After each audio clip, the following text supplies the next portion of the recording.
তুমুল উত্তাপ এবং ছাত্রদের আন্দোলন চলছে শাহজালাল বিজ্ঞান প্রযুক্তি বিশ্ববিদ্যালয়ের নির্বাচনে।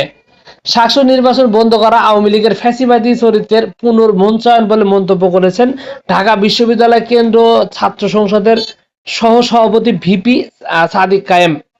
নির্বাচন ঘেরাও আদালতের দলীয় রাজনৈতিক প্রভাব বিস্তার করে ছাত্র সংসদ নির্বাচন বন্ধ করা আওয়ামী লীগের ফ্যাসিবাদী চরিত্রের পুনর্মঞ্চায়ন। সোমবার দুপুরে সামাজিক যোগাযোগ মাধ্যম ফেসবুকের এক পোস্টে তিনি এসব কথা বলেন। সাদিক কায়েম আরো বলেন, ক্যাম্পাসে গণতান্ত্রিক যাত্রা বাধাগ্রস্ত করে একটি রাজনৈতিক দল নিজেদের ভবিষ্যৎ ফ্যাসিবাদী চরিত্রের বহিঃপ্রকাশ ঘটিয়েছে। সব রাজনৈতিক হস্তক্ষেপ মুক্ত আদালত এবং গণতান্ত্রিক ক্যাম্পাস বিনির্মাণে শাসক নির্বাচন যথাসময়ে অনুষ্ঠিত হতে হবে। এর ব্যত্যয় হলে তা ছাত্র সমাজ মেনে নিবে না।